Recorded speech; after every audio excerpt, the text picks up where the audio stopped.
the Belfast Lord Mayor, Councillor Eric Smith, Lady Mayoress Frances Smith, Kathy Hart, Mark Lennox, and the President of the United States, William Jefferson Clinton, and First Lady Hillary Rodham Clinton.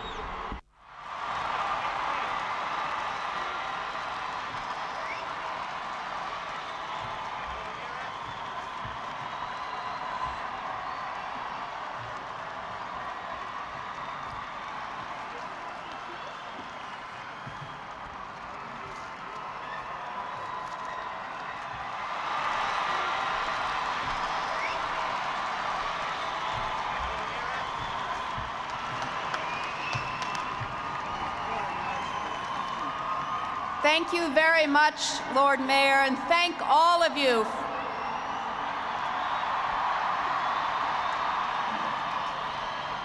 Tonight is a night filled with hope and peace. And for those of us gathered here throughout Northern Ireland and around the world, often it is our children who offer us the clearest and purest reasons why peace and why this peace process is so important. In a national competition asking students to share their hopes for a peaceful Northern Ireland in letters to my husband, 2 students whom you see here tonight, Kathy Hart and Mark Lennox, won the top prize. We will be privileged to have them in America at summer camp this coming summer. Tonight it is my privilege to read excerpts from their letters. This is what Kathy said.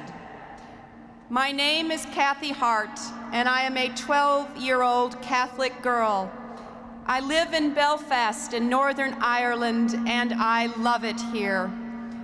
It's green, it's beautiful, and well, it's Ireland.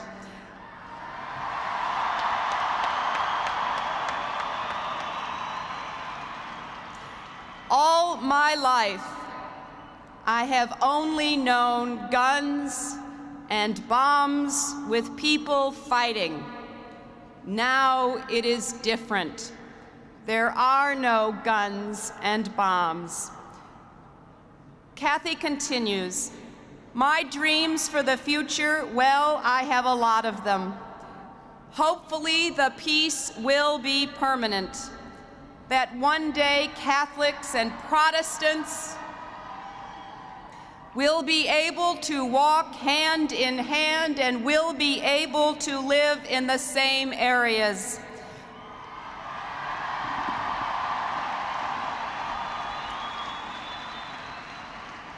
Catholic, Protestants, black or white, it is the person inside that counts.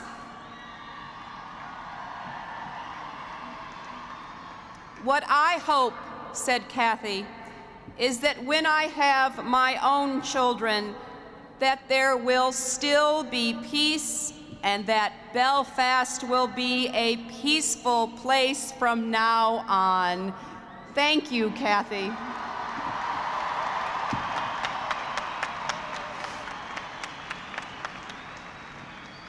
Mark Lennox is the same age as our daughter, 15. And he explains in his letter the simple hows of achieving peace. And this is what he says. I am a 15-year-old schoolboy from Glengormley High School. I am very pleased about the chance of permanent peace in Northern Ireland and the chances of living in a secure atmosphere. If Northern Ireland is to have a future, then we must all learn to live with each other in a more tolerant way. Also, we must all work hard for peace and make a real effort. We will have to change our ideas and work for change. Change must mean changing our own understanding of each other.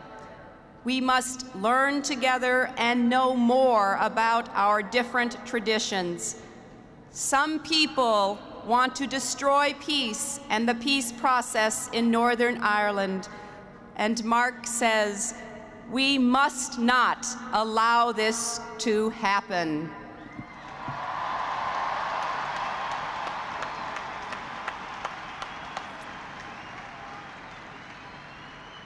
As the Lord Mayor said, in a moment, the Christmas tree will be lit as Christmas trees will be lit all over the world in the days to come.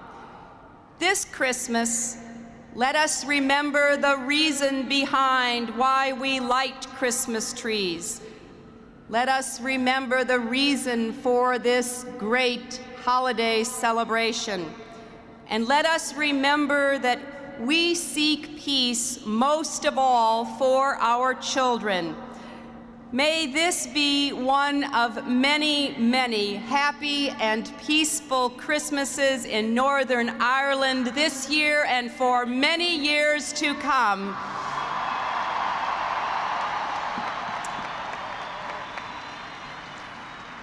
And may God keep you and bless you and hold all of you in the palm of His hand. Thank you, and God bless you.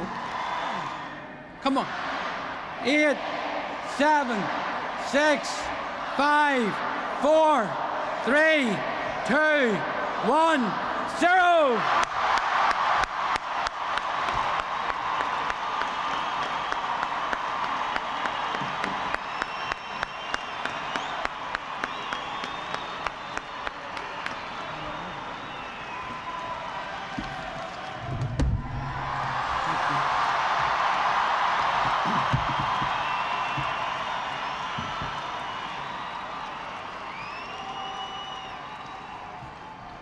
Thank you very much.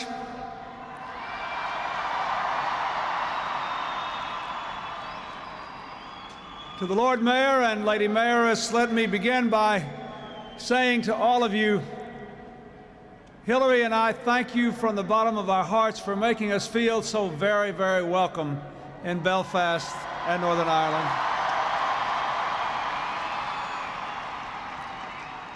We thank you, Lord Mayor, for your cooperation and your help in making this trip so successful, and we trust that for all of you we haven't inconvenienced you too much, but this has been a wonderful way for us to begin the Christmas holidays. Let me also say I understood just what an honor it was to be able to turn on this Christmas tree when I realized the competition. Now, to become President of the United States, you have to undertake some considerable competition. But I have never confronted challengers with the name recognition, the understanding of the media, and the ability in the martial arts of the mighty Morphin Power Rangers. And to all of you whose support enabled me to join you tonight and turn the Christmas tree on, I give you my heartfelt thanks.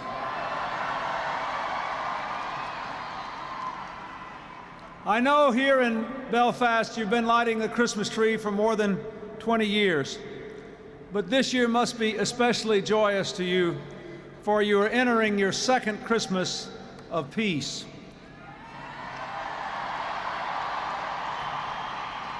As I look down these beautiful streets, I think how wonderful it will be for people to do their holiday shopping without worry of searches or bombs, to visit loved ones on the other side of the border without the burden of checkpoints or roadblocks, to enjoy these magnificent Christmas lights without any fear of violence.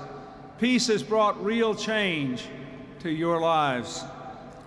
Across the ocean, the American people are rejoicing with you.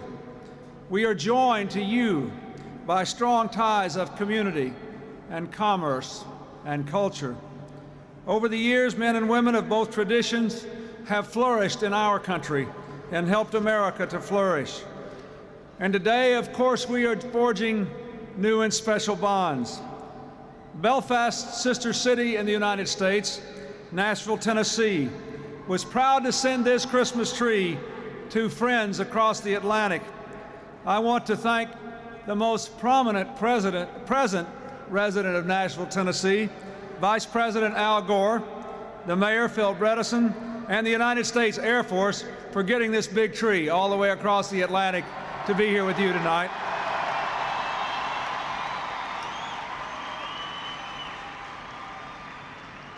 In this 50th anniversary year of the end of World War II, many Americans still remember the warmth the people of Northern Ireland showed them when the Army was stationed here under General Eisenhower.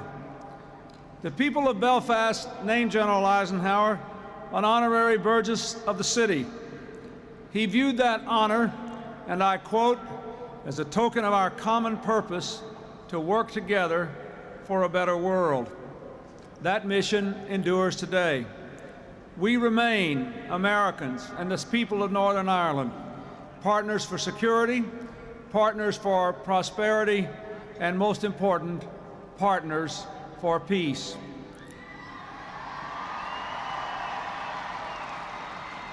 Two years ago, at this very spot, tens of thousands of you took part in a Day for Peace as a response to some of the worst violence Northern Ireland had known in recent years.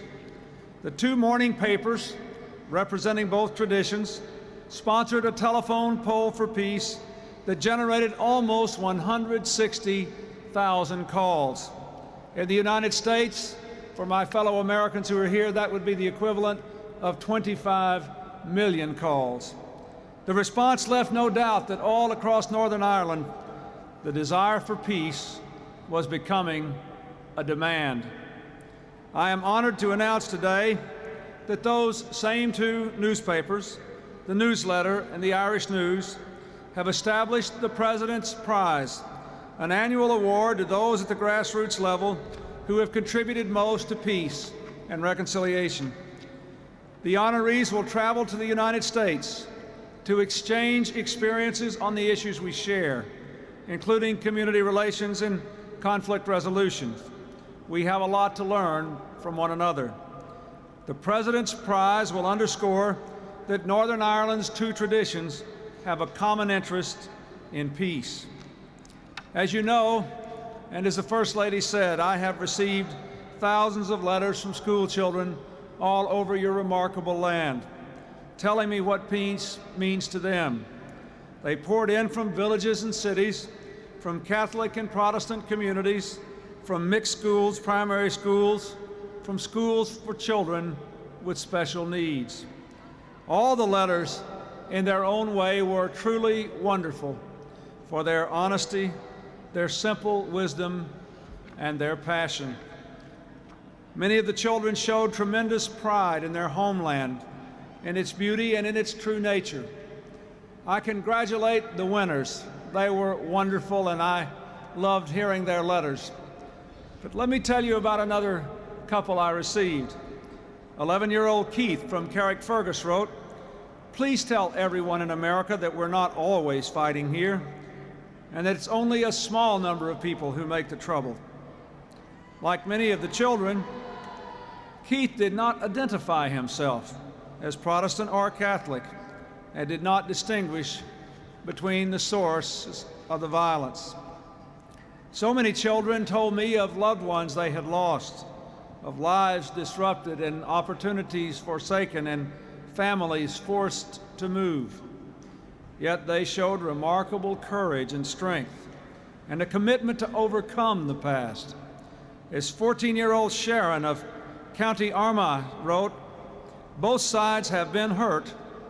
Both sides must forgive." Despite the extraordinary hardships so many of these children have faced, their letters were full of hope and love and humor. To all of you who took the time to write me, you brightened my holiday season with your words of faith and courage, and I thank you. To all of you who asked me to do what I could to help peace take root, I pledge you America's support. We will stand with you as you take risks for peace.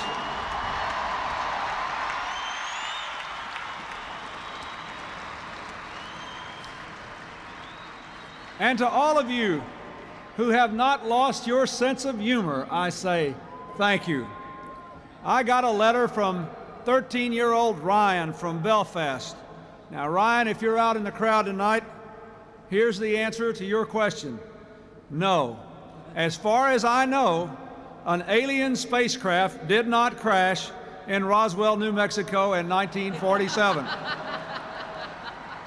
And Ryan, if the United States Air Force did recover alien bodies, they didn't tell me about it either, and I want to know.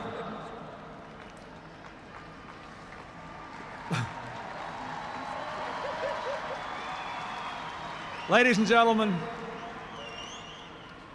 this day that Hillary and I have had here in Belfast and in Derry and Londonderry County will long be with us as one of the most remarkable days of our lives. I leave you with these thoughts. May the Christmas spirit of peace and goodwill flourish and grow in you. May you remember the words of the Lord Mayor. This is Christmas. We celebrate the world in a new way because of the birth of Emmanuel, God with us. And when God was with us, he said no words more important than these: "Blessed are the peacemakers, for they shall inherit the earth." Merry Christmas, and God bless you all.